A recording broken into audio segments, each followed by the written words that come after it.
Buenos días, buenas tardes, buenas noches, como siempre os decimos, porque nunca sabemos cuándo nos escucháis o si acaso lo hacéis. Hoy tenemos dentro de nuestra temática ya no solo de una sola orientación, sino que tenemos o una sola persona que nos va a hablar de muchas cosas. Segunda entrevista individual que hacemos con el señor Abraham Carlet. Abraham Muy buenas, Carlet, Pablo. director técnico y científico de Wyans Pro y es formador y asesor en diferentes formaciones, máster, posgrados y una persona que ante todo y sobre todo siempre hemos dicho documentada, fiable y que sobre todo coherente, ¿no? Que es una cosa que muchas veces se nos escapa, pero en ese afán popular que hay ahora en día de aprender mucho de todas las cosas, muy pocas veces hacemos la introspección de parar ligeramente a enlazar los conocimientos que estamos aprendiendo y darle un sentido propio y una coherencia propia al trabajo que se hace, ¿no?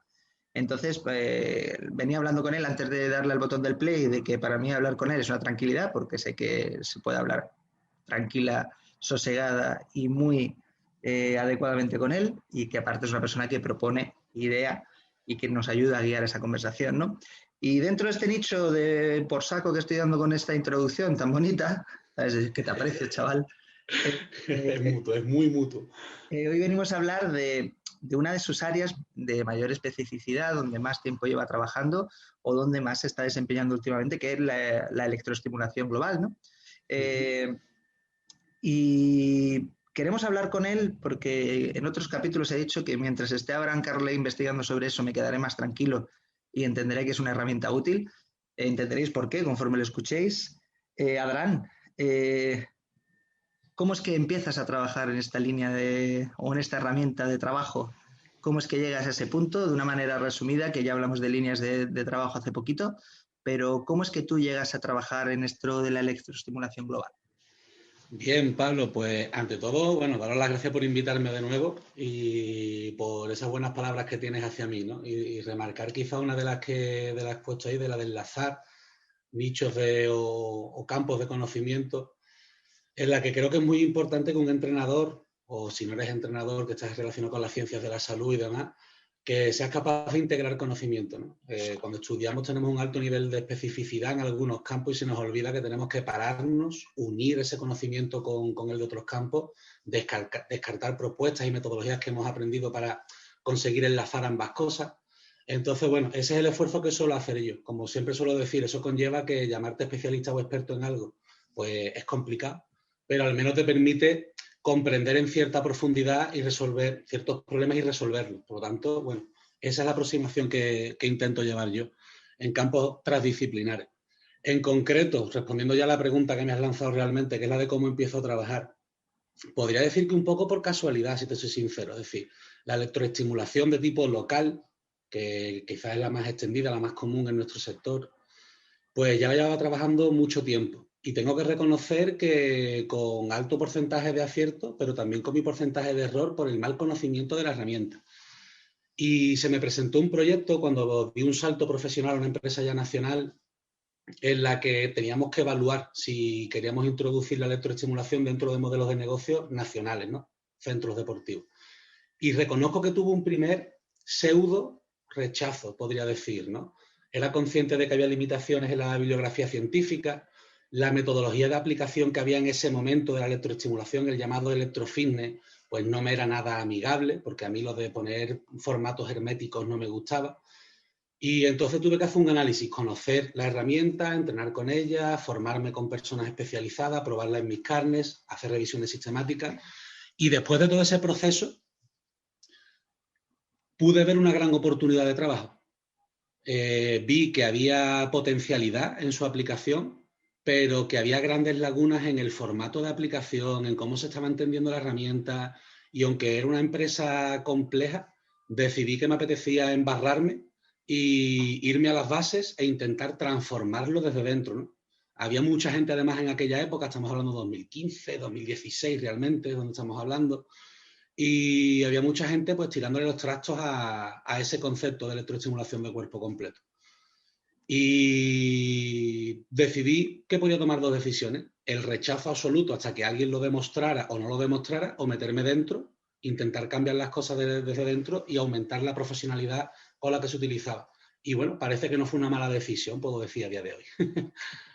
Una mala decisión, yo como digo, puede ser una sola desviación en el camino. Te podrás equivocar, pero el aprendizaje hay, ¿no? Ahora entenderéis un poquito por esa primera afirmación que os decía antes de mientras Abraham esté pendiente de todo esto, yo no le cierro la puerta 100% a esta herramienta, sobre todo porque, como bien has comentado, entraste a trabajar con este tipo de dispositivos por así decirlo, en la pendiente negativa de la ola, ¿no? O sea, hubo un auge, un apogeo, un boom de ese electrofitness mal entendido, y ahí os quedó un marketing horrendo. Yo casi muchas veces lo comparo, no sé, pues tú tendrás más datos, ¿no? Si es igual de peyorativo y negativo que el te reduzco la celulitis con PowerPlate, pero del estilo, o sea, sí, totalmente.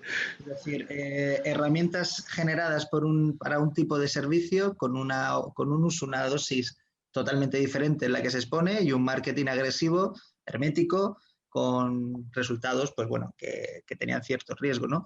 En aquella época, te lo he dicho de casualidad, de curiosidad también, ¿no? Empezaron también a salir todos sus detractores a sacar las noticias de en Sevilla ha habido una persona con un problema renal, una radiomiolisis por el uso del chaleco.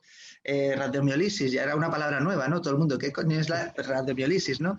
E incluso nosotros decíamos, no, eso es malísimo para la radiomiolisis.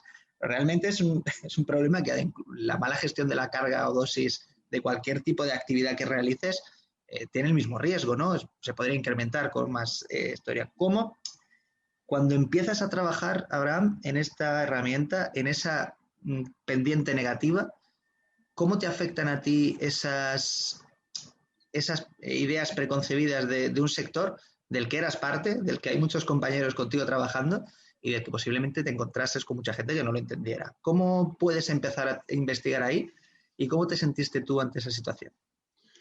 Bien, voy a intentar responderte como por parte, porque dentro de la pregunta han salido como dos subsecciones y voy a empezar por la más generalista, un poco por esa transición, ¿no? Y la comodidad que uno siente, ¿no? Al enfrentarse a un campo de conocimiento que ya sabes que es polémico. Te reconozco que al principio tardé en encontrar una zona de comodidad y tranquilidad, ¿no? Pese a que incluso en las primeras relaciones, porque mi desarrollo fue muy rápido también, hablando de, no sé, si de ascenso profesional o de volumen de impacto, ¿no?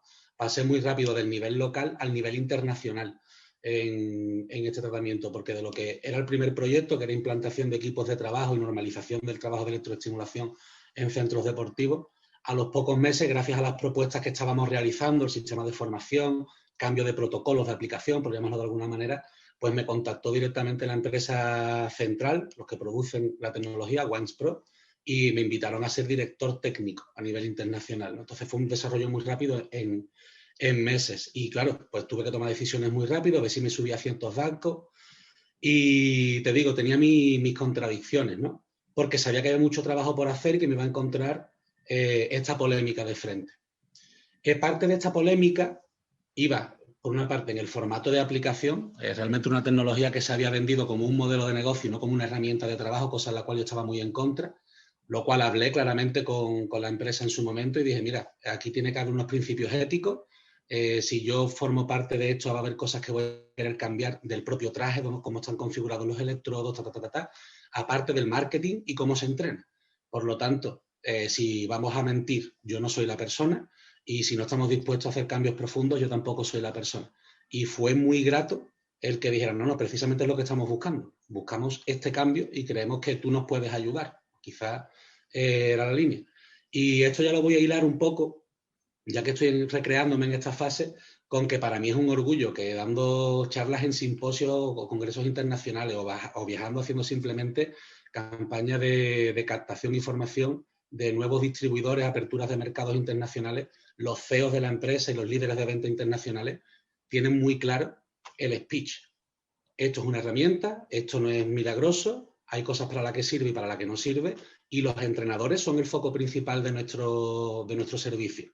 Su formación, la atención y hacer un uso lógico de la herramienta. Entonces, bueno, ahí consiguiendo eso, y obviamente detrás hay mucho trabajo y mucho procedimiento, pues es donde uno dice, no, estoy seguro que estoy haciendo las cosas bien. No sé si lo mejor posible, pero estoy haciendo las cosas bien y no tengo ningún conflicto ni moral ni ético. mucho menos cuando adquieres conocimiento suficiente de la herramienta y sabes cómo aplicarla, ¿no?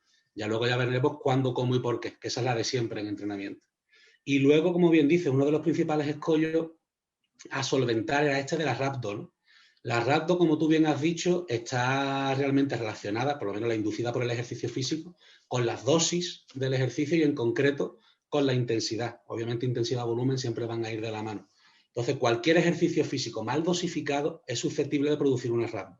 Tanto es así que dentro de los argumentarios y charlas largas que he dado de horas sobre rhabdomiólisis y fisiología de la rhabdomiólisis por ahí, me he ido documentando y ahí pues estudios de casos, publicaciones científicas, revisiones sistemáticas de problemas de rhabdomiólisis en ciclo indoor, en clases colectivas de distinto tipo.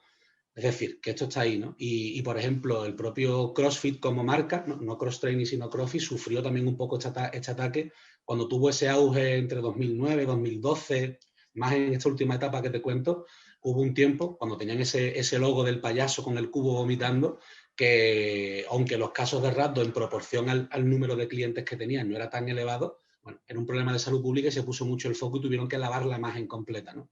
Pues obviamente también lo sufrimos.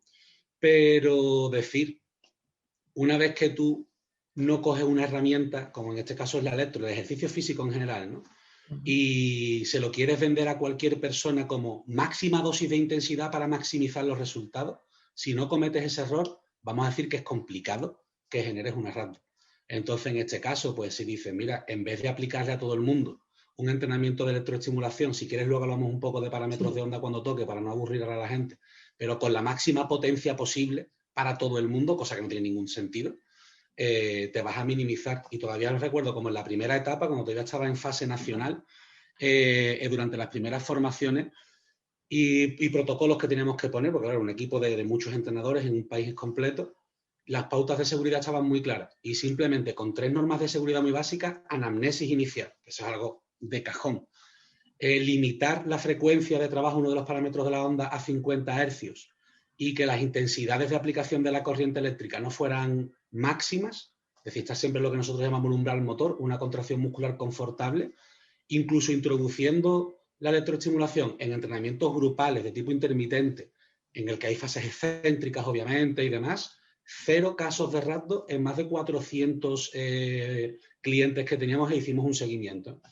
Y bueno, eso luego se ha multiplicado por miles de clientes, miles de entrenamientos, etcétera, etcétera. Por lo tanto, si dosificas bien la carga, no deberías de tener ningún tipo de problema. Ahora el siguiente paso, tengo que aprender a dosificar la carga. Eso es de cajón. Ese es uno de los puntos que vamos a tratar ahora porque creo que como en cualquier herramienta, como bien dices, con el ejercicio físico en sí mismo, nuestro principal, por así decirlo, desarrollo, nuestro principal crecimiento como profesión va a ser en el control cada vez más exhaustivo, tanto de esa carga externa como de ese perfil de carga interna, como esos factores que influyen en la carga que no podemos contemplar, que vienen con la persona implícitamente. Yo creo que eso es parte de nuestro recorrido y que cada vez comprendemos y comprenderemos más, ¿no?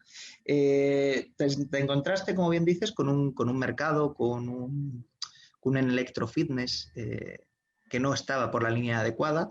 Empezaste desde dentro a trabajar de una manera, pues, como habéis podido escuchar, pues echándole un poquito por lo menos de coherencia y algo de atrevimiento, ¿no? O sea, aquí conmigo sin mí, de esta forma o al carajo, y ha ido funcionando. Y una de las principales cosas que has dicho antes es que no había los estudios sobre los que se basaba la electroestimulación no eran a lo mejor metodológicamente muy adecuados, no había demasiados.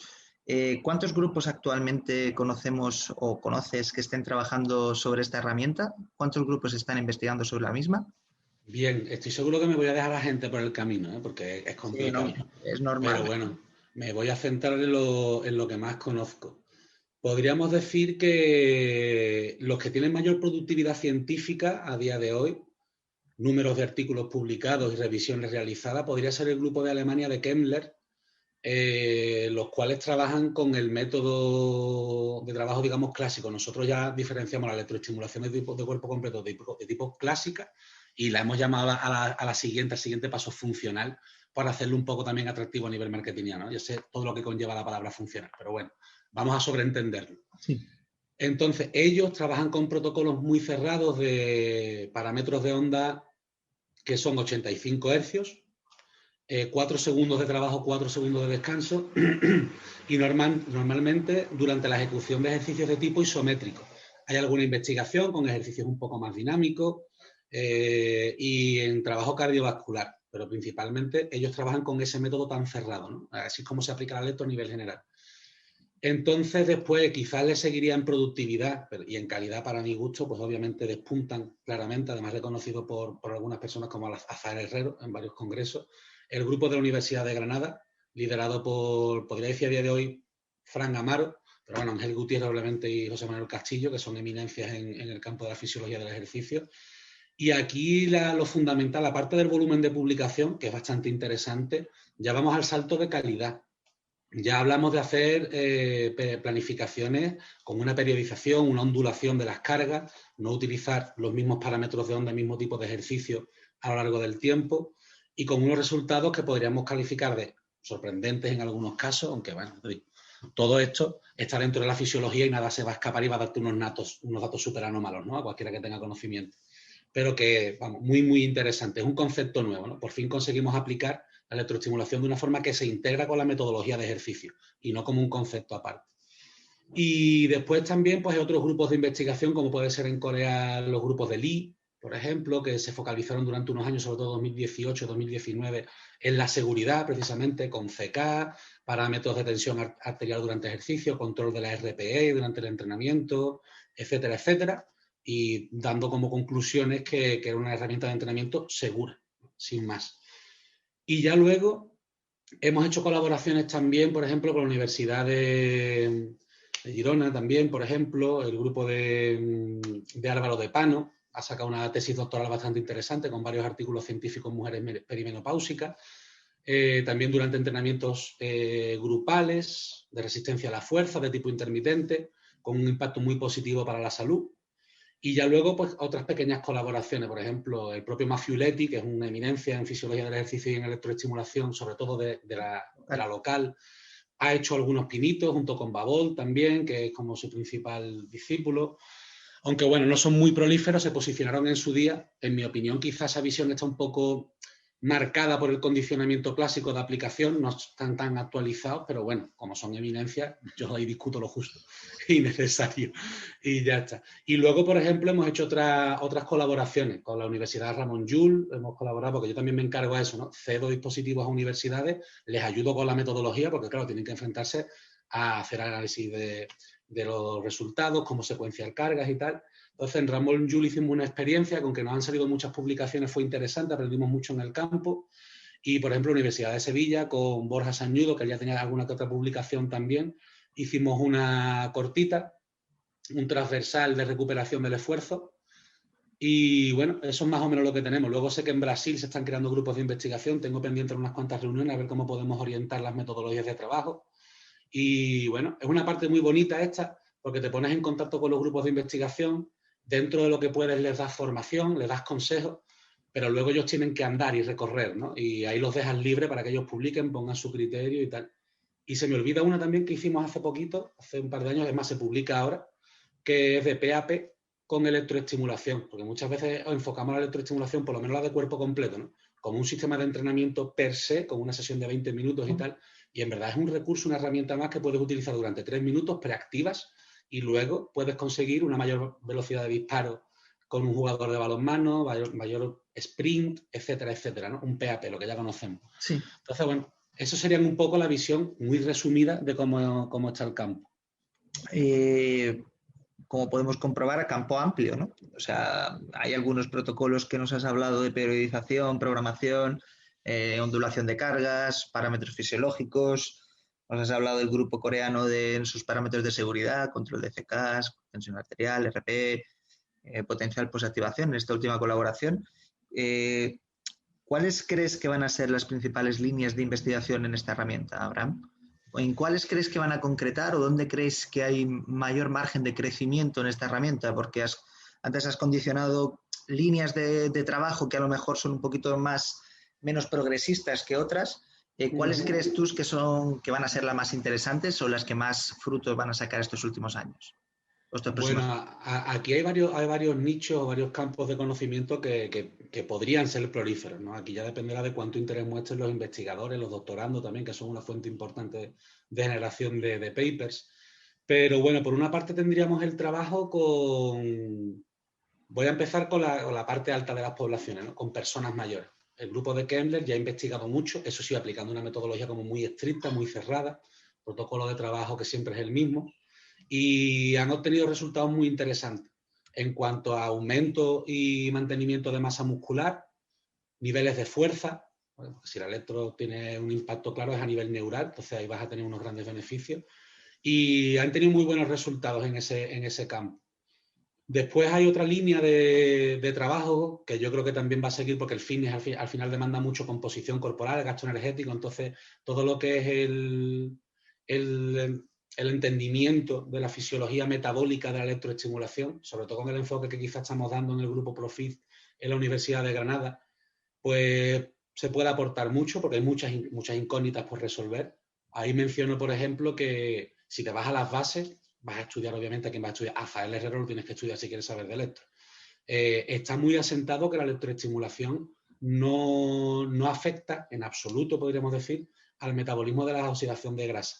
Y nosotros tenemos ya unos preliminares que vamos a publicar dentro de poco, ya está aceptado en preprint del artículo, en los que tenemos los primeros indicios, también hay que decir, no hablemos de evidencia, de la que ciertas frecuencias concretas e intensidades de trabajo sí que activan la oxidación de grasa y la maximizan, obviamente con los rangos de los que disponemos. Si tu RER, ¿no? Lo alcanzas a cierta frecuencia cardíaca e intensidad de ejercicio, lo que no puedes es multiplicar tu RER. Tu RER es el que es, tienes esa saturación, pero lo puedes alcanzar alto y lo puedes incrementar en pasivo y en activo. Entonces hay líneas interesantes. Hay unas líneas muy bonitas que Keller ha participado, pasa que todavía hay pocas investigaciones, obviamente todo el campo de producción científica es lento y va a su ritmo, pero en pacientes oncológicos, para evitar la caquexia, en algunos casos, mejorar funcionalidad. Entonces, el cáncer, que es una de las condiciones de salud que está marcada como contraindicación, aunque yo a nivel fisiológico no lo entiendo mucho, si te digo la verdad, daría para hablar largo y tendido del tema, pero bueno, es interesante ¿por qué? Porque digamos que puede desbloquear una casilla de contraindicación, obviamente con condicionantes, y encontrar los beneficios, ¿no? Y después tenemos adultos sedentarios y personas jóvenes, ya sean sedentarias o activas, donde, vamos, la investigación Fit Aging, que aunque la tesis de Fran no ha recibido el premio solo por hablar de electroestimulación, sino porque se habla de proteína cloto y una metodología muy exhaustiva, muy rigurosa, pues se ha visto que el ejercicio en general tiene un impacto fisiológico que va más allá del rendimiento y de la composición corporal. Y ver cómo ciertas metodologías, en este caso hablamos de electro, puede potenciar algunos de estos efectos. Hay veces que aunque no encontremos resultados a nivel estadístico, una significación fuerte con la P, sí que encontramos datos que a nivel clínico pueden tener sentido. Pequeñas elevaciones que a nivel estadístico parecen no muy relevantes de la vitamina D, de la testosterona libre, de la proteína cloto, pueden que sumen un paquete de beneficios a tu entrenamiento, por lo cual digas, oye, aquí hay una tela que rascar y puedo sumar beneficios importantes. Y luego en el rendimiento deportivo, creo que quizá la orientación que se ha dado a la investigación de la electroestimulación en general, en concreto la de cuerpo completo, ¿no? Que está aún más en pañal, puede dar mucho, como decíamos, preactivación, protocolos de calentamiento, protocolos de descanso entre, por ejemplo, en un partido de fútbol entre la primera parte y segunda, o cualquier otro deporte de tipo intermitente, pueden dar mucho de sí. Ahora, esto requiere tiempo, también lo digo. A ver, estáis generando un campo de conocimiento de una herramienta con un déficit de ese campo de conocimiento. O sea, es normal que haya un tiempo y como tú digas, me gusta mucho el matiz, no indicio, no evidencia, porque aquí ya últimamente cada vez que te lees un paper es evidencia todo lo que lees, da igual la Exacto. metodología que tenga, esto es... Y más cuando lo haces tú y ves las limitaciones. Dice, mira, yo sé que el trabajo que he hecho fue lo mejor posible, pero mejoraría 20 cosas, ¿no? Entonces, bueno. Has dicho una cosa interesante, tienes toda la razón, para hablar de pacientes oncológicos se me ocurre mucha gente en este país mucho más cualificada que yo para indagar más ese tema, pero has hablado de pequeños nichos contraindicados, ¿no? ¿Qué otros nichos de contraindicación existen ahora mismo en esta herramienta? ¿O tú crees que con los avances que estáis teniendo poco a poco y con el manejo y control de la dosis que vais a ir consiguiendo poco a poco, conseguiréis que no haya ningún nicho donde haya contraindicación de su uso? Dos Bien, preguntas repetidas así rápido porque yo hilo y al final se queda todo en el limbo. Una, ¿hay grupos contraindicados de su uso? Y dos, ¿crees que va a dejar de haberlos conforme vayáis generando cada vez más indicios y posteriores evidencias? bien. La primera pregunta se responde de una forma como muy clara, muy categórica, ¿no? Nosotros dividimos normalmente las contraindicaciones en dos grupos, las absolutas y las relativas. Las absolutas serían 4: portar un marcapasos cardíaco, embarazo, cáncer y epilepsia. Bien, de estas 4, voy a empezar por ellas, podríamos decir que el cáncer se está empezando a desbloquear. Bien, ahora va a poner los condicionantes, ¿no? ¿Qué persona lo puede hacer? ¿En qué fase del cáncer? ¿Con qué marcadores? Yo entiendo que una persona con un lactato por las nubes, pues tenga que controlar muy bien la dosis de ejercicio y sobre todo una herramienta que de per se puede incrementar el lactato de una forma exponencial, ¿no? Entonces, bueno, ya esa se está empezando a trabajar. Epilepsia, el motivo por el que no se trabaja con epilepsia es porque hay un porcentaje que tampoco está muy claro, se habla de entre un 3 y un 5%, pero no lo tengo claro, no hay mucha referencia bibliográfica, en el que se puede disparar un cuadro epiléptico por el mero por el mero hecho de aplicar una corriente eléctrica. Por lo tanto, no te la juegas y teniendo otras herramientas que no van a desencadenar ese cuadro, no la aplicas. Aún así tengo que reconocer que conozco a personas que sí trabajan con epilépticos, pero yo siempre digo en mis discursos que no se aplica. En embarazo, pues en embarazo aquí ya empezamos a jugar con los formatos de aplicación, ¿no? Si la gente se queda con que el electro es me pongo un traje que tiene una serie de electrodos, 10 grupos musculares y los tengo que activar todos a la vez, pues claro, parece obvio que tú no le vas a poner electrodo a una embarazada en el abdomen, en la zona lumbar, en la zona que rodea el suelo pélvico y a chutarle electro a todo lo que va, ¿no? Pero claro, existen dispositivos validados médicamente con sus estudios científicos publicados y tal, en los que se aplica electroestimulación, en este caso local, en piernas, gemelos, cuádriceps, y se mejoran una serie de parámetros, ¿no? Circulación, fuerza, funcionalidad, se evita lo que se conoce como retención de líquidos con sus comillas. Entonces, bueno, en ese marco de aplicación, que perfectamente te lo da un electroestimulador local, tú decides si enciendes 1, 5 o 10 electrodos, eso es cosa tuya, y si los secuencias, bueno, ahí hay una línea de trabajo. Ya veremos si hay alguien que le interese trabajar con esas poblaciones y cuándo se empieza a desbloquear, ¿no? Y luego el marcapasos cardíaco. Yo también te digo, yo no he trabajado con gente con marcapasos, porque la contraindicación está ahí. Sí he trabajado con varias personas recién operadas a corazón abierto, ¿eh? Y he tenido muy buenos resultados. Obviamente, tú tienes que tener un conocimiento muy profundo de la patología y de la fisiopatología específica de esa persona y de cómo secuencia. Por lo tanto, yo creo que en casi todo lo que hemos hablado se van a ir dando condicionantes. Ahora, cuando sea el momento de investigar en profundidad en cada una de estas patologías, pues lo irá dando el interés de los grupos de investigación y el ir haciendo los barridos oportunos en fases previas, ¿no? Tiene mucho más sentido alcanzar un buen volumen de conocimiento en poblaciones sanas y luego ir desbloqueando patologías, como por ejemplo la cardiometabólica. Primero, porque a nivel económico, que eso también tiene mucho que ver con cómo se orientan los grupos de investigación, pues es una patología en la que hay más inversión y mayor impacto en población, entonces se irán desbloqueando casillas poco a poco. Luego ya, el segundo bloque de contraindicaciones estaría relacionado con lo que nosotros llamamos contraindicaciones relativas. Aquí entramos en algunas cardiometabólicas, como pudieran ser la diabetes, como pudieran ser la hipertensión, etcétera, etcétera. En este segundo grupo de patologías no se dice que no se pueda entrenar, sino se dice que hay que entrenar con condicionantes. Yo en mis formaciones siempre digo lo mismo, si no controlas la fisiopatología, no me preguntes si se puede entrenar con electro, no, pregúntate si tienes que ser tú el que lo entrene. Y a partir de ahí lo vemos. Ahora que sí sabes entrenarlo, pero la electro no te genera confianza suficiente, pues si tienes otra herramienta con la que tienes 100% garantías de que le vas a producir un beneficio a la persona, vea por ella. Cuando te formes suficientemente y te sientas confiado, entra con la electro, ¿no? Eso como todo, como pudiera ser el dolor específico de espalda, etcétera, etcétera.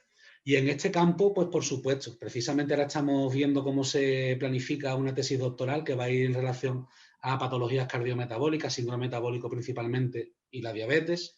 Y vamos, viendo ya antecedentes que hay de electroestimulación local con aplicaciones súper sencillas, yo estoy seguro de que vamos a sacar conocimiento muy interesante al respecto. Luego después ya tendríamos dentro de este grupo las personas que portan, por ejemplo, prótesis metálicas. Bueno, pues se dice que si la prótesis metálica tiene un tamaño de mayor de 5 centímetros, no debes de colocar un electrodo en la región periférica a esa prótesis. Y, por ejemplo, hernias de tipo abdominal y inguinal, no se debe de colocar un electrodo en esa zona porque obviamente puedes crear un daño en tejido que agrave la situación. Entonces ya vemos que hay veces que simplemente son adaptaciones de formato. Pues no te coloco el electrodo aquí, lo separo, o uso la electroestimulación como parte de una forma de potenciar el objetivo principal. Imagínate, quiero potenciar o ganar fuerza en un grupo muscular concreto, o como secundario, mientras que haces un trabajo de fuerza, con la electroestimulación estoy elevando tu tasa metabólica, frecuencia cardíaca, flujo sanguíneo. Entonces ahí empiezas a combinar, y es por lo que a mí la electroestimulación me parece una herramienta muy, muy versátil, porque permite combinar objetivos dentro de un mismo ejercicio, sesión de entrenamiento, que es difícil de encontrar en otra herramienta. No sé si he respondido bien a la pregunta o no, Pablo. Tú me dices. Sí, no, me ha parecido correcto porque además me has aglutinado las dos muy bien. Me surgen preguntas, ¿no? O curiosidades. Me has hablado de enfermedades cardiometabólicas, entiendo las problemáticas de prótesis metálicas, incluso en algunas bioimpedancias también te prohíben algunas de las contraindicaciones que nos dices aquí, similares. Me quedaría la duda, ¿cómo se suele trabajar o cómo se suele aplicar esto en personas con enfermedades neurodegenerativas, ¿no? Procesos en los que el sistema nervioso se ha afectado, procesos en los que hay una desmielinización de toda la motoneurona, ese tipo de afecciones en las que, hombre, vais a intentar estimular al organismo de una manera diferente, ¿no? ¿Qué tipo de indicaciones tenéis con esta población o cómo la podemos implementar, ¿no? Con todos esos problemas que nos encontramos día a día, que cada vez, por desgracia, solemos ver más, o es que estamos como pasa habitualmente, ¿no? Te has comprado un coche y ves el coche por todos lados, ¿no? Tienes una persona, una enfermedad degenerativa y no te paran de salir por todos lados. ¿Dónde habéis salido antes, no? ¿Cómo la utilizáis o cómo se puede utilizar? ¿O qué tipo de indicaciones? ¿No? Más que contraindicaciones, como tú bien dices, ¿qué tipo de adaptaciones puede tener para este perfil de usuario? Vale. Cada vez que hablamos del campo de la patología, además me pasa mucho porque yo me meto en estos fregados, y yo siempre digo que siempre tendríamos que ponerle al cuadro clínico nombre, apellidos, número de DNI, etcétera, etcétera, ¿no? Domicilio, para poder definir bien. Hago siempre este símil con cómo identificas a una persona. Porque, claro, podemos hablar de las enfermedades neurodegenerativas y el campo es enorme. Enorme. Ahora, por ejemplo, entrando en este campo, decir también, la electroestimulación se ha utilizado durante muchos años con este tipo de pacientes. En función de la calidad de tu formación y de las herramientas con las que dispongas, pues harás un trabajo más acertado o no. Haciendo una autocrítica, yo puedo decir que, por ejemplo, cuando trabajaba precisamente en Sevilla, en la clínica, yo tenía alguna persona que había tenido extirpación de nervios por tener cáncer de células de Schwann y aplicaba electroestimulación fundamentándome lo mejor que podía, pero después de hacer autocrítica con lo que ha llovido en estos años, sé que los tratamientos que yo aplicaba no eran los mejores ni de lejos. Entonces sí que conseguimos reducir un poco la parestesia, pero a nivel funcional no tuvimos grandes resultados. Eso tiene que ver por cómo aplicaba yo la electro, ¿no? Aquí voy a decir también nombres de marcas, espero que nadie se enfade, pero bueno, utilizaba Compex, que es la más común. Siempre dice clásico, un electroestimulador, un Compex, siempre es lo clásico, ¿no? Entonces vas a los programas que ya están prediseñados ahí dentro. Entonces tú te tienes que fiar de que el programa fuerza sea fuerza y que sea fuerza para esa persona, además, que a lo mejor sus dosis para obtener fuerza son otros. Es relajación, capilarización es capilarización. Ya luego, cuando aprendes a manejar los parámetros de onda, prefieres algo que te permita que tú pongas los parámetros, ¿no? En vez de un rack en el que ya tengo preconfigurado o 25 o 50 o 100 kilos, que yo pueda poner 35,2 con otro rango de movimiento. Pues preferiría ese rack antes que el prediseñado. Entonces, en este tipo de patologías, lo primero, hay evidencia científica que nos dice que la electroestimulación puede tener un impacto muy positivo. Quizá a veces a mayor posibilidad de resultado cuanta más limitada esté la persona para realizar otro tipo de ejercicio. Obviamente, si no me puedo levantar, ¿cómo estimulo las piernas? Pues sentadilla no vas a hacer, ¿no? Ahí es donde el estímulo eléctrico que directamente activa las motoneuronas y el sistema nervioso periférico te va a dar una ganancia brutal. Pero incluso en personas que sí tienen funcionalidad, aunque esté alterada, a mí me gusta mucho hablar sobre, por ejemplo, esclerosis múltiple, porque he trabajado con varios pacientes. El primero con el que trabajé con electroestimulación de cuerpo completo fue de los primeros clientes que tuve en este proceso de formación a nivel nacional, y era una persona que tiene una afectación muy clara del miembro inferior, sobre todo de las ramas motoras de la cara interna de ambas piernas. Yo en aquellas tenía menos conocimiento que ahora, además era un cuadro muy avanzado, y entonces yo firmé con él un contrato en el cual, a pesar de que utilizábamos electroestimulación de cuerpo completo, solo lo utilizábamos en ciertas regiones y de una forma muy limitada. Y esto por contrato, para que nunca pudiera decir que le haya puesto el aparato entero. Completo, ¿no? Increíble como en una semana la persona en el test de sentarse y levantarse de la silla, el test de andar con un cambio de sentido y el de caminar 5 minutos, vamos, que no podía caminar 5 minutos en un principio, y en una semana los caminaba y a buen ritmo, ¿no? Entonces, la activación que se produce en el sistema nervioso periférico es brutal. Es decir, la electroid te da un plus increíble. En cuanto a consideraciones que yo tendría, la dosis. No buscar fatiga, tienes que buscar en un principio calidad. Entonces, intervenciones en las que la electro tenga una presencia durante 1 o 2 minutos, quizá como preactivador antes de realizar el ejercicio voluntario, y luego que él intente realizar el ejercicio voluntario, porque claro, el miembro que no esté afectado por la desmielinización se va a mover y el otro no, ¿no? Pero hay muchas técnicas que se pueden trabajar, ¿no? Las personas que sepan de dolor y parestesia ya las tienen en mente, y la electroestimulación como preactivador y potenciador de esas vías también puede ser muy interesante. Después también decir que hemos visto, uno de los parámetros de onda que nosotros podemos configurar es el ancho de pulso, que va a condicionar el tipo de motoneurona que tú actives, y sobre todo va a hacer que cuando se acumula fatiga durante el entrenamiento, aumentando ese ancho de pulso, sigas activando una motoneurona que en principio no se despolarizaría porque ya está fatigada, ¿no? Es como pulsar más fuerte el botón de encendido de esa motoneurona. Pues con este tipo de paciente puedes jugar con mucha más libertad, digamos, con el ancho de pulso que con una persona sana, porque son menos susceptibles a la fatiga por este factor, por ancho de pulso. Entonces, ¿qué he hecho yo, por ejemplo, con estas personas? Incluso con una persona que se despertó de un coma y tenía un problema de movilidad brutal, le hacía un barrido como un testeo para ver si la pierna izquierda y la derecha podían trabajar con el mismo ancho de pulso, y veo que a lo mejor la pierna izquierda se excita a nivel motor de una forma muy, muy clara, con un ancho de pulso bajo, 200 microsegundos. Pero la pierna derecha, la pierna contraria, necesita 350, 400 microsegundos para activarse. Tener un electroestimulador que te permita ajustar esto te garantiza que, ya sea en pasivo durante la realización de ciertos ejercicios, tú le estás dando el impulso que necesita esa motoneurona, que de otra manera y de manera voluntaria él no la iba a activar. Entonces ahí te da pistas muy importantes. Entonces, con estas personas, ¿qué te diría? Cuidar la fatiga, progresar muy poco a poco, sesiones de calidad, cortitas en el uso de la electroestimulación, luego ya lo puedes ir ampliando, al menos en los miembros afectados. Yo diferenciaría también entre miembros afectados y los miembros que están funcionales. Y hacer un barrido de ancho de pulso durante la sesión, ¿vale? En ascendente. Junto con esto, la verdad es que te podría poner mucho más trabajo, ¿no? Por ejemplo, ya sabemos, el efecto cruzado del entrenamiento. Hay algunos artículos, la evidencia es leve, pero yo me agarro a ellos y luego en la práctica he visto muy buenos resultados, en los que la electroestimulación puede potenciar el efecto cruzado del entrenamiento. Luego, entrenar el miembro sano, aumentando la dosis de ejercicio con electroestimulación, y que ciertos beneficios se vean repercutidos en el miembro no sano, te va a permitir también un trabajo importante.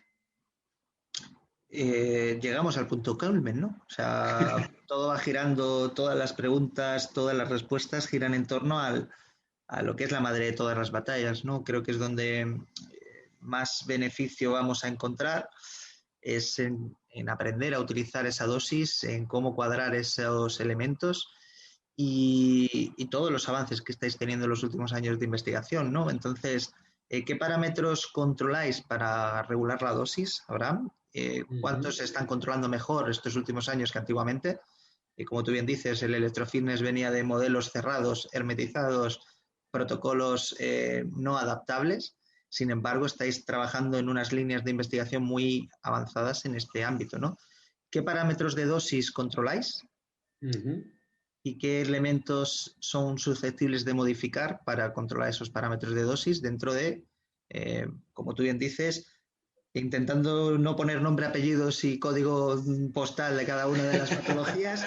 En términos generalistas, ¿cómo lo controláis? ¿Cómo estáis avanzando en ese tema? Porque yo creo que es el punto de inflexión donde cada vez aglutinéis más conocimiento, cada vez sea más coherente el uso y cada vez sea más se expanda más dentro de nuestros centros de entrenamiento. Claro, como tú has dicho, esta es la clave, ¿no? Y tanto es la clave que podríamos entrar en un nivel de profundidad que da para hacer, bueno, pues cursos que, por ejemplo, yo doy unos pocos, ¿no? A veces demasiado simplificado porque últimamente me estoy yendo a la tendencia de menos es más. Prefiero dar píldoras más cortitas, más sencillas de entender y luego si quieres profundizar tendremos ocasión en la siguiente para irnos a la fisiología más dura, ¿no?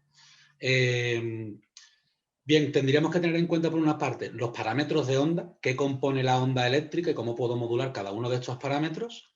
Y por otra parte, también me iría a la frecuencia semanal, sobre todo porque es un tema que también ha dado mucha controversia y que lo tenemos que tener muy en cuenta, ¿no? Ya luego, a partir de esto, ya podemos empezar a hablar de planificaciones a largo plazo. Entonces, voy a empezar por los parámetros de onda. Son 5, los voy a nombrar, no los voy a describir todos, tranquilo. Y tendríamos la frecuencia, que serían los pulsos por segundo que emitimos, en hercios, es como se mide. Junto con la frecuencia, después también podríamos modificar la intensidad, que es decir, cuánto tetanizo al músculo. Cuanta más intensidad en miliamperios, pues mayor grado de tetanización del músculo. Después podemos introducirle rampas de entrada y de salida, porque el impulso eléctrico suele ser intermitente. Lo podemos hacer continuo también, pero suele ser intermitente. Entonces yo puedo planificar 15 segundos de contracción muscular con 5 de descanso. 20-10, 45-15, 5-5, 5-1. Siempre, ¿no? Relación de tiempo, trabajo y descanso en segundos. Y luego tendríamos también el ancho de pulso. Entonces, basándonos en estos 5 parámetros de onda que podemos trabajar, voy a marcar primero las limitaciones que tenía el método clásico de electroestimulación. Lo primero, estaba uniformizado para todo el mundo. Todo el mundo entrenaba igual y yo siempre hacía la misma comparativa. Pegándole una patadita a la fisiología y asimilando frecuencia con porcentaje de RM que estás moviendo, que yo digo, es pegar una pequeña patada a la fisiología, pero no pasa nada. Yo creo que todo el mundo entenderíamos que si yo tengo que aplicar un entrenamiento que es de 20 minutos a 85 hercios, vamos a decir 85% de la RM, con 4 segundos de trabajo y 4 segundos de descanso para todos. Y entra mi abuela por la puerta. Voy a poner a mi abuela de 82 años y con las rodillas regular y la espalda hecha polvo a hacer sentadilla durante 20 minutos con un 85% de la carga hasta que pete. Yo no lo haría, personalmente. Aún así, ese método ha demostrado beneficios, pero yo le veo limitaciones. Entonces, si ya sabemos que en función de la frecuencia que yo elija, nosotros lo dividimos en 3 grandes bloques, ¿no? De 1 a 33 hercios, de 33 a 66 y de 66 a 100. Lo que siempre llamamos media, baja, media y alta frecuencia. Pese a que en electroterapia este tipo de onda eléctrica siempre va a ser considerada baja frecuencia, pero nosotros dividimos para facilitar la comprensión. Cada una de estas frecuencias tiene un impacto fisiológico distinto. Podríamos decir que la baja frecuencia está más relacionado con el metabolismo oxidativo, más relacionado con endurance, la media frecuencia, un metabolismo mixto, y la alta frecuencia con un trabajo más glucolítico, más de fosfágeno, Todo se trabaja a la vez porque la fisiología es así, tú no puedes aislar un elemento metabólico, pero más o menos nos sirve para entendernos. Pues tiene mucho sentido que nosotros creemos una progresión de frecuencia. Yo no empiezo trabajando a 1 RM con la persona tal y como entra por... Entonces no empiezo tampoco con 85 hercios. Puedo empezar con un 21 hercios combinado con un 10, con algún toquecito de un 50 hercios, y ahí empezamos a trabajar y a oscilar, ¿no? Por otra parte, la propia intensidad de la contracción muscular que estoy generando. Tú imagínate que yo desde el segundo cero tengo una herramienta que, como me permite que te tetanice al máximo tu músculo y te lo fatigue en 20 segundos. ¿Tiene sentido eso? No tiene sentido. Prefiero otorgarte, imagínate, una escala de contracción muscular del 0 al 10, ¿vale? Como una escala de Borg, pero de contracción muscular, que también la tenemos validada. Yo no voy a trabajar a 10 sobre 10 con todo el mundo, que era un poco lo que proponía la electroestimulación clásica. Vengo, te chusco a tope y claro, vas a tener agujeta durante 7 días y tú vas a creer que has trabajado un montón, pero ya sabemos que más no es mejor en ejercicio. No. Y de ahí quizá venga alguna rapdo que otra. Y de ahí vendrá lo de un solo día a la semana, te pone a tope. Claro, no puedes venir más. Claro, es decir, el índice de fatiga que está generando. Además, en los últimos años, en 2018 se publicó el primer paper en el que se hizo un estudio in vivo con biopsias en humanos y tal y cual de cómo se produce el ciclo de daño muscular y regeneración. Además tiene unas imágenes chulísimas. Bueno, eso para el que le guste la fisiología es una maravilla de artículo. Y se ve como la electroestimulación sí que genera un índice de daño muscular un poco mayor que el entrenamiento convencional y que después de un mes es muy parecido a cualquier otro tipo de entrenamiento en función de la dosis que maneje. Por lo tanto, tienes que durante el primer mes, simplificando un poco la respuesta de la primera pregunta, qué parámetros y cómo los secuenciamos, tú tienes que progresar en todos esos parámetros. Una progresión en frecuencia, una progresión en intensidades, vete a un 5/10 en vez de un 10/10 y cada semana vas subiendo un 1 y vas haciendo que, bueno, yo primero me puedo contraer sintiendo la contracción muscular de fondo, sumándome un plus de contracción muscular y ya luego iré progresando hasta llegar a un punto en el que yo puedo tener electroestimulador o electroestimulados 10 grupos musculares a un 5/10, pero mientras que hago flexiones, incremento la carga en los grupos musculares que ejecutan el ejercicio. Luego lo vuelvo a disminuir. Durante sentadilla voy a por el cuádriceps y el glúteo. Durante el core, trabajo de core, voy a por core, ¿no? Entonces, esa secuencia de parámetros te crea tanto la secuenciación durante las semanas y durante el año de entrenamiento.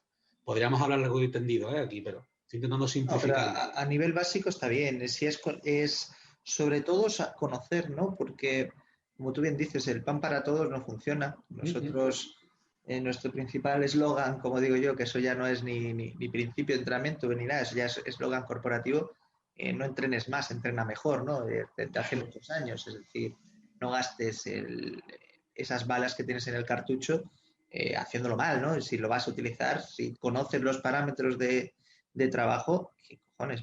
Utilízalos, ¿no? No vayas al pan para todos, ¿no? Claro. El otro factor que me decías es la frecuencia, que es otra de las dudas, ¿no? El fitness, el electroestimulación de hace 8 años, el marketing era muy sencillo. Una sola sesión de 20 minutos a la semana equivale a toda una semana de entrenamiento. Creo que también parte de, como tú bien dices, ¿no? El nivel de degradación que hay por entrenamiento a nivel de uso a esos parámetros de onda elevadísimos y con esa densidad de trabajo normal que requiera un proceso de recuperación cada vez más largo, ¿no? Claro. Me ha parecido curioso, ¿no? Ese estudio que citabas, porque es muy similar a los estudios clásicos de excéntricos que había con Ortobanghi, estos de 2008, de primera aplicación excéntrica, 20 días de recuperación severa y luego al cabo de 2-3 semanas se iba nivelando, ¿no? Tenía una recuperación similar que simplemente me da que es el principio de adaptación del cuerpo. Es que no hay otra Exacto. Si es que muchas veces, aunque ahora vamos a entrar en la parte de frecuencia semanal de entrenamiento, así muy por encima, pero para mí, les digo, cuando yo me enfrenté por primera vez a la problemática de la electroestimulación en general, tío, ¿por qué hemos creado un cuerpo de conocimiento con la electroestimulación local que no estamos aplicando la electroestimulación de cuerpo completo? Punto número uno. Porque no estamos, si es la misma onda la que estoy aplicando, solo estoy incrementando el número de electrodos potenciales que puedo usar y su tamaño. ¿Por qué me invento una cosa nueva y no me voy a lo que ya dijo Herrero, a lo que yo dijo Mafiuletti, a lo que yo dijo Gabol? Bueno, vamos a escucharlo y ahora vamos a construir de ahí. Y después, ¿por qué no unir los tiempos de trabajo y descanso? Las frecuencias, ¿no? Vamos a hacer ese símil con la RM que no es del todo correcto, con las cargas de trabajo que voy a movilizar, los días de descanso a la semana, con lo que ya dice la periodización del entrenamiento. Si ya sé que tengo 5 metodologías de endurance, de concurrente y de fuerza que funcionan, pues voy a adaptar el electroestimulador para que haga lo que tiene que hacer en esos números. No voy a inventarme ahora un método nuevo. Y claro, también había una limitación tecnológica. Como esos electroestimuladores no permitían secuenciar, tú solo podías cargar unos programas 3-4 programas básicos. Claro, tú ahí no podías periodizar. Entonces, ahí ya cuando adaptas todo esto, es cuando empieza. Y para eso tuvimos que crear parte del trabajo que tuvimos que hacer, ¿no? Yo me pongo la medalla que me toca, pero hay gente que es la clave en esto. Víctor Fernández, por ejemplo, decidió, vamos a crear un electroestimulador que un profesional pueda secuenciar y crear y jugar con los parámetros de onda, no tirar solo de prefabricado. Que si quieres prefabricado, aquí tienes, te damos como 80 programas de electroestimulación por lo menos. Pero, tío, que tú siempre puedes recalcular y reajustar dosis. Y como tú bien decías, como esto era pan para todos, pero no solo pan todo el pan que puedas comer, ¿no? Eso era buffet libre, siéntate aquí y come hasta que te salga por las orejas. Pues claro, tienes que dejar unos descansos increíbles. Nosotros ya hemos visto, hemos ido haciendo la secuencia poco a poco, que trabajos incluso de alta intensidad, de ejercicio físico con alta intensidad de corriente eléctrica, Si en vez de utilizar frecuencias altas por encima de 66 Hz te vas a frecuencias bajas, puedes tolerar 3 entrenamientos a la semana de alta intensidad sin problema. La tesis de Fran, por ejemplo, los niveles de CK perfectamente normalizados, la recuperación del esfuerzo fantástica, por ende las adaptaciones al entrenamiento sin ningún problema, y eran 3 entrenamientos a la semana del ejercicio HIIT, además HIIT real, con electroestimulación apretando, de verdad, pero con baja frecuencia y no con alta. Después ha habido unas cuantas intervenciones. Hay un artículo bastante curioso de Kemmler en lo que entrenan en ciclismo, ¿no? En bici estática en el laboratorio, durante 4 días a la semana un grupo de participantes. Y claro, utiliza la electroestimulación clásica, 85 Hz, 4/4. Es cierto que no se crea ningún daño para la salud, pero las adaptaciones al entrenamiento son nulas. Quizá porque estemos rondando el sobreentrenamiento. La persona se adapta, no tiene mayor problema aparte de la rigidez muscular, DOMS, típico de la primera semana, pero claro, al final te has pasado de dosis y no estás produciendo adaptaciones positivas al entrenamiento. Y ahora nosotros estamos haciendo una intervención, hemos hecho una hace poco, ya veremos esto si se publica y cuándo se publica, tiene que llover, pero la intención es de publicar bien. Y hemos hecho entrenamiento concurrente, basado solo en ejercicio cardiovascular, con electroestimulación 4 días a la semana, en los cuales teníamos 2 tipos de sesión A y sesión B. En la sesión A, la persona siempre, durante los 4 días a la semana, pedalea en elíptica o bicicleta al 65% de su frecuencia cardíaca máxima determinada en test específico, obviamente. Y esa es su carga de entrenamiento volitiva, ejercicio convencional.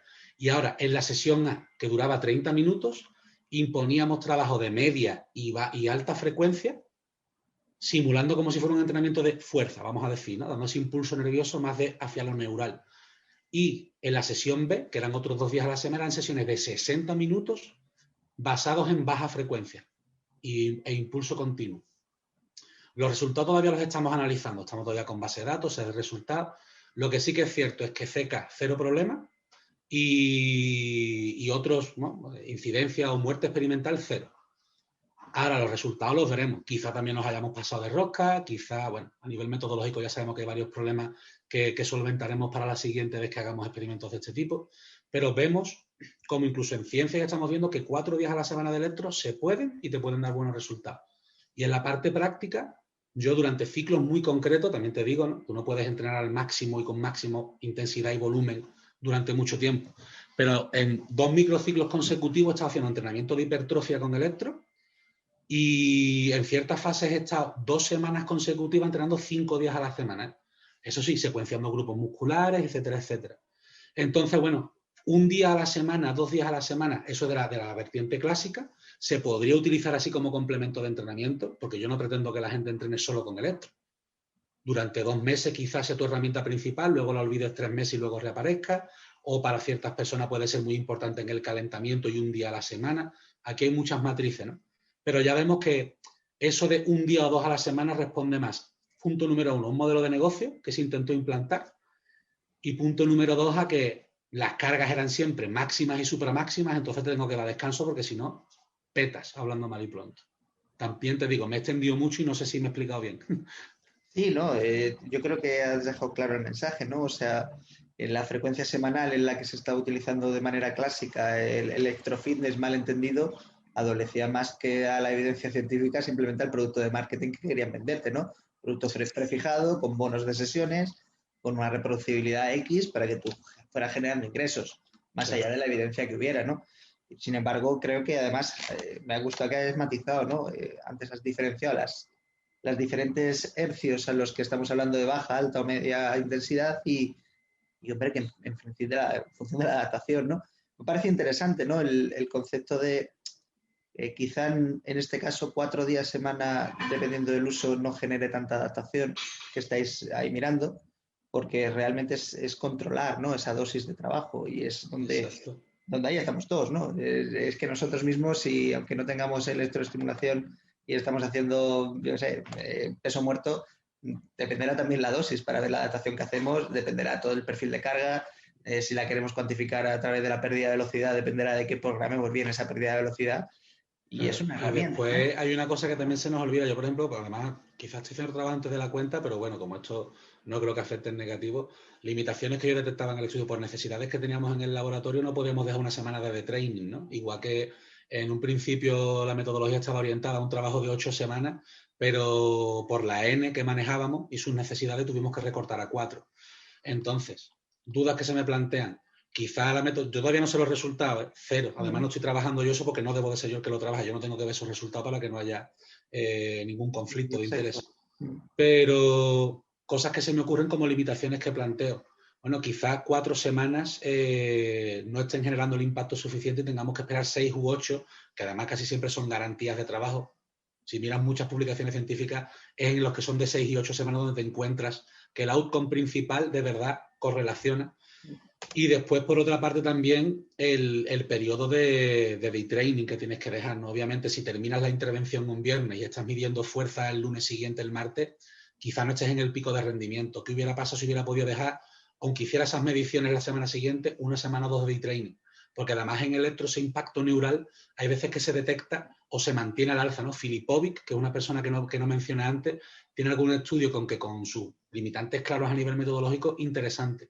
Y ve como en jugadores de fútbol, cuando va buscando adaptaciones neurales en fuerza, velocidad de disparo y tal, el grupo control que sigue un sistema de entrenamiento tuvo mejorías en la semana posterior. Sin embargo, a las 3 semanas había bajado su nivel de rendimiento de nuevo, digamos que sus adaptaciones ya estaban remitiendo. Sin embargo, los grupos experimentales de electro seguían al alza. Estaban todavía produciendo adaptaciones después del entreno.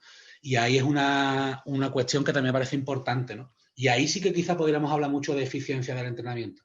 Si puedo darte una píldora de dosis de ejercicio que te la aplico una semana o 2 y te va a estar produciendo adaptaciones positivas durante 4 semanas, joder, pues a lo mejor, sobre todo cuando tienes que viajar, competición, tengo poco tiempo para el entrenamiento y tengo que progresar rápido con personas con cierta patología. Ahí tenemos también una pregunta importante a nivel científico que solventar. Queda recorrido, ¿no? Si lo importante y uno de los objetivos de hablar contigo con esto es, eh, nos gustan las herramientas en ENSA, ¿no? Nosotros los cacharritos y los juguetes, como digo yo, sin el ámbito despectivo de la palabra juguetito y cacharrito, Claro. ¿vale? Que luego sois todos muy listos, cabrones, y vais a pillar. Claro, me gusta el juguetito, pues claro, como a todos. Eh, Cualquier herramienta en buenas manos es una gran herramienta si sabemos utilizarla, al igual que cualquier herramienta buena, bien diseñada, en manos no tan eficientes, puede ser un completo desastre o como gracias, un nulo beneficio, ¿no?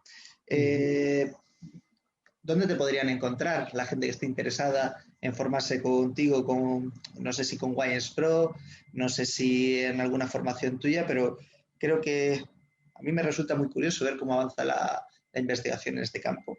Quien esté interesado en seguir profundizando en todas estas cositas que has ido dando pequeñas píldoras, ¿dónde pueden encontrar formación? Bien, pues a ver, aquí voy a decir la parte que me toca a mí, ¿no? Si les interesa ver mi aproximación y demás, aunque tengo pendiente de publicar algunos cursos que saqué con marca personal, ahora mismo todavía no los tengo hechos porque estamos haciendo un trabajo conjunto muy bonito con Wineslab, ¿no? Que es la parte científica que estamos ya profesionalizando en este último año, como con el propio WinesPro, que he preferido que sigan esa plataforma por respeto, ¿no? Entonces, winespro.com/training. La academia se llama Wines Pro Academy porque ahora estamos haciendo una migración a una nueva plataforma, mejorando el sistema y si pone Wines Pro Academy es posible que lo encuentren mejor. Ahí tenemos cursos. Además, con una metodología de enseñanza, pues tengo cursos antiguos y nuevos. Y en los nuevos juego un poco con ese concepto que, les digo, no es ningún área de originalidad porque ya te digo, lo he llamado electroestimulación funcional de cuerpo completo, más básico y más casposillo, el concepto funcional no puede ser, pero entra muy bien, ¿no? Entonces empezamos explicando las bases de la electroestimulación separando en 2 bloques. Primero entendiendo, tío, qué conlleva ser entrenador de electro, ¿no? Porque, claro, tienes que manejar cómo se pone un traje, cómo se pone un dispositivo, todas esas cosas. Todo lo procedimental lo vemos en un curso gratuito primero y luego ya nos vamos a unas bases de los parámetros de onda y cómo progresar. Y para poder secuenciarlo de una forma que no requiera explicar mucha fisiología densa y justificar por qué la secuenciación de carga y tal, digamos que he cogido el típico sistema de gradación por colores, eso lo he convertido como en piezas de puzzles de colores y ahora pues cada frecuencia tiene un color. De tal manera que cada entrenamiento es un puzzle y ese puzzle yo puedo poner tantas piezas quiera. Pues para un principiante tengo prohibidas las piezas naranjas y rojas. Solo puedo trabajar por debajo de 50 Hz, entonces solo puedo usar azul, verde y amarillo. Obviamente con su justificación, ¿no? Pero ya te digo, quizás una aproximación menos científica, pura y dura y bien argumentada a nivel fisiológico como nos gusta en Europa, pero que respeta las bases, ¿no? Y luego ya progresamos a cursos más complejos. Entonces ahí pueden verlo. Después, te digo, hay otros profesionales. Hay algún curso también por ahí que también se ha estado viendo en fisiología del ejercicio, en el que Ángel Gutiérrez ha participado, en la plataforma de Chicharro, donde también pueden tener buena información. Incluso Juan Peris, por ejemplo, es una persona que lleva muchos años haciendo formación de electroestimulación. Tenemos muchas cosas en común, algunos puntos en los que pues, tiramos por nuestra vertiente cada uno, y también es un gran profesional que tiene cursos independientes. Yo los míos seguramente durante 2021 ya empiezo a sacar una batería potente también para eso, ¿no? Porque aunque estoy muy a gusto trabajando con mi marca, porque además desarrollo producto con ellos y tal, quiero también dar una versión un poco más libre porque hay gente que le crea rechazo el tema de ver una marca detrás. Pues bueno, vamos a sacarlo también por ahí de forma limpia y ya cada uno que después el sistema que quiera utilizar, que al final es saber utilizar una herramienta y luego elige la que quiera, la que mejor se adapta a ti. Me gusta lo de gente que le dé rechazo, lo de la marca, sobre todo los viejos perros estos que somos antiguos de cuando teníamos los cursos de Level 1, de TRX y Level 1, Claro, de claro. Overplate y todas esas cosas que han desaparecido en el tiempo, ¿no? Pero que ya digamos más convencional. Perfecto, Abraham. Bueno, es un lujo hablar contigo de esto porque, pues, bueno, llevas años en esto y es una persona que, como has podido demostrar, y creo que ha quedado medianamente claro, te gusta la temática. O sea, a falta decirme que el señor alemán, pues bueno, pues tiene 2 hijos, ya es lo que faltaba, no como anecdotario. Hombre, es que además es una temática muy interesante porque una vez que te metes en ella, como tienes que solventar tantas preguntas, te da pie a hacer un trabajo profundo de fisiología básica, de neuroanatomía. Neuroanatomía también quiero sacar unos cursos porque además estoy trabajando con un software de aprendizaje súper chulo y que dan cosas buenísimas. Entonces, ya te digo, te abre pie a plantearte todas las cuestiones desde cero, todas. Entonces, al final se disfruta mucho estudiando. Sí, yo creo que además has dado también con la clave, ¿no? Me gusta, me emociona, lo disfruto, me voy haciendo preguntas, voy aprendiendo, es clave, ¿no? Si no te emociona es difícil que te evoque ningún aprendizaje. Para nada. Pues nada, agradecerte, Abraham, de esta charlita. Te iba a decir número 1, número 2, pero es que yo no sé ni cómo las publicaré. Yo luego cuando las escuchéis diréis, otra vez ellos dos, sí, otra vez ellos dos, y las hemos el tirón, así que os jodéis. El orden, sorpresa, ahora hablaremos del orden. Lo que toque, el que toque, no pasa nada. Al azar. Pues nada, agradecerte como siempre de parte del equipo y mía personal el ratito, que siempre es súper enriquecedor contigo. Y para todos los que le escuchen y sigan pensando, ¿no? Que todo lo que es electro se quedó en el electrofitness de hace 7 años, que maticen mucho el resto de curvas de implantación de modelos de negocio exponenciales y similares a la electroestimulación, que se den cuenta que detrás de todo eso siempre queda el reducto del aprendizaje, ¿no? Como cuando cualquier nuevo ámbito, nuevo conocimiento se implanta, hay un boom exponencial de gente que lo sigue hasta que realmente se queda la evidencia y el equipo que está trabajando en generar esa evidencia, ¿no?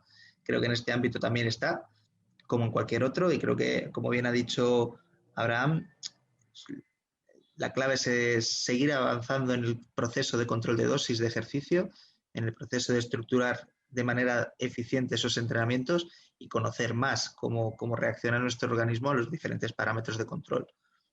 Siguiendo todos esos parámetros que hay mucha evidencia ya y muchos indicios de que mejora con su implantación, pues si os sigue resultando curioso, que sepáis dónde encontrar aquí al bicho, que sabe de qué va el tema. Así que, Abraham, muchas gracias. Muchas gracias a vosotros, Pablo. Ya te digo siempre que es un placer poder estar en contacto de nuevo con ENSA y contigo. Si encima tú vas a ser el anfitrión, aquí voy a estar siempre encantado para charlar. Nada, chicos, chicas, nos despedimos hasta el siguiente. Buenas tardes, noches, días. Adiós. Adiós. Chao.